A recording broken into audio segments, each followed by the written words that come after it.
she talking to now? What is she up to next? Where in the world will she be? Talk2SV.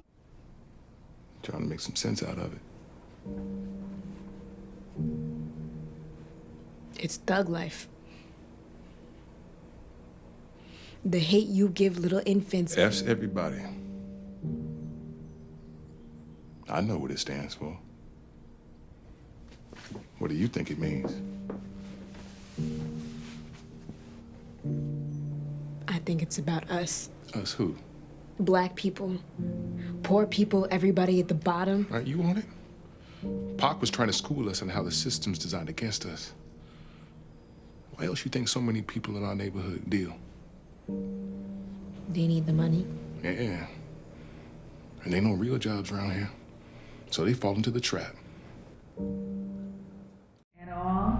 And we see the arc of the story of a loving family in crisis. What is your comment? I would just say that's one of the things that we found in the book that we really loved. It was just the concept of this young girl with her family, a father present, a mother present. Even when I was reading the book very closely, it really felt like the whole book had these families connected. Even Aisha and King, was another part of the extension of this family in a different way between Seven. And the community itself, some of the things that I felt when I was growing up, the community was part of raising someone. So you have, the barbecue joint, and you have Mr. Lewis Barbershop. All those guys are part of the community.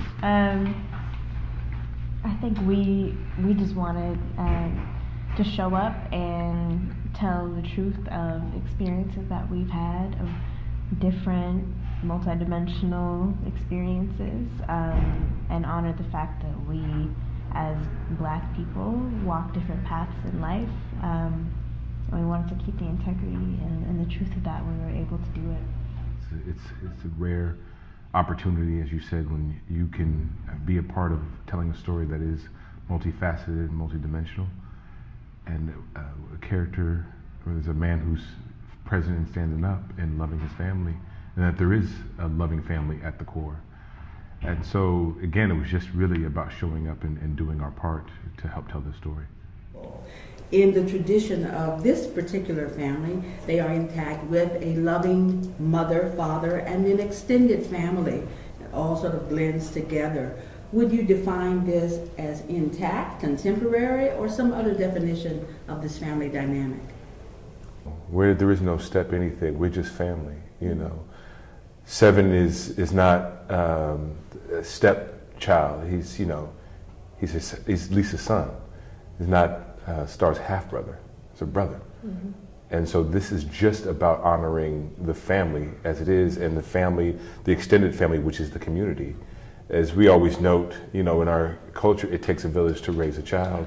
And so what you see is that village very present. Now, we have our trials and tribulations, we have our ups and downs. It's a roller coaster, but the village is present, and that's important. But at the end of the day, in my estimation, it is simply family. Yeah, I think that family can look like a myriad of things, and something that really touched my heart when I read this book by Angie was the relationship between Star and Seven, because I have two half-siblings.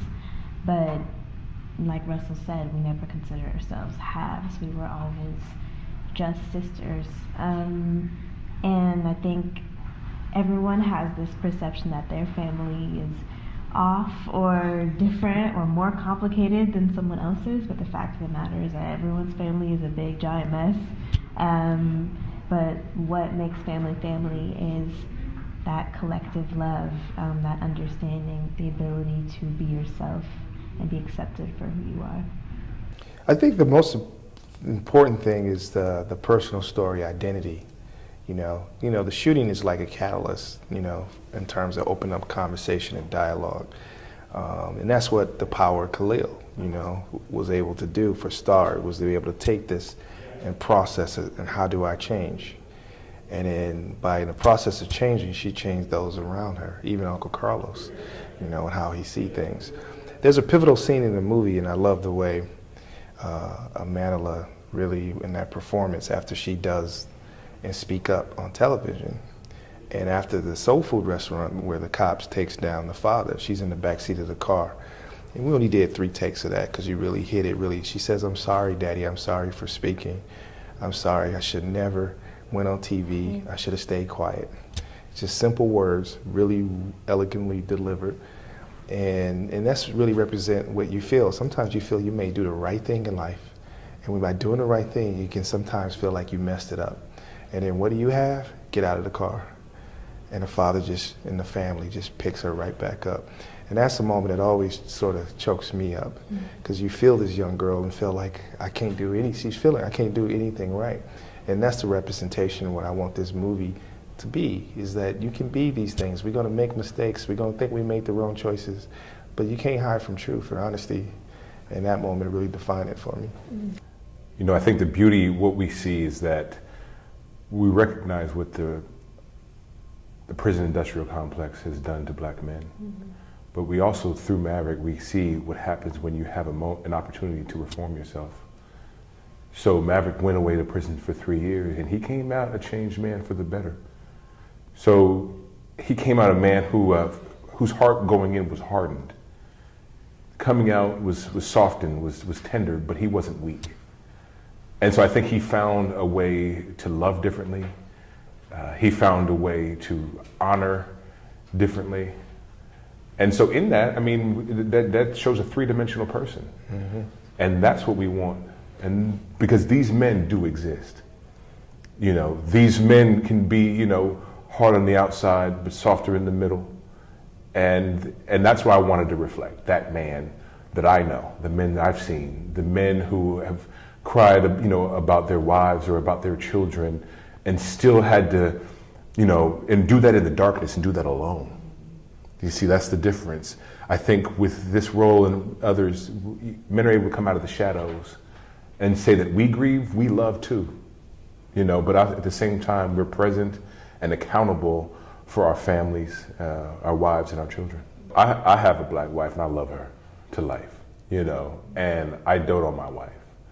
And, you know, I love my children. And so I wanted to show that. I wanted to display that. You know, art imitates life. And so that's important for people. It's just important for people to see, you know, unabashedly. And in her absence, we have to give her so much love. Absolutely. Regina Hall is just, oh, that woman is unbelievable. Yeah. Do you have a comment about working with her on this film? You know, I mean, Regina adds a groundedness, you know, to the film and to the work and to the environment.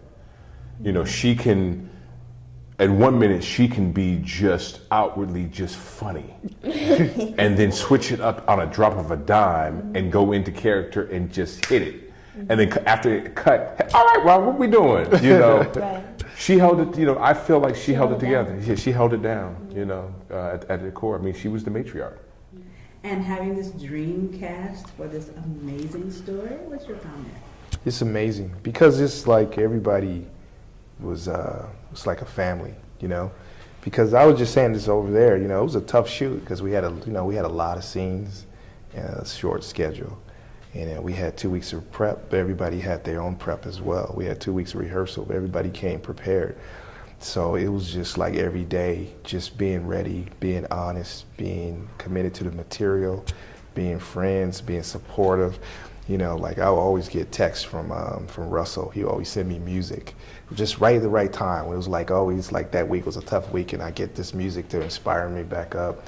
You know, or talking to him, Manila, me and her would talk every day. You know, during the whole prep time and rehearsals, we'll check in on each other.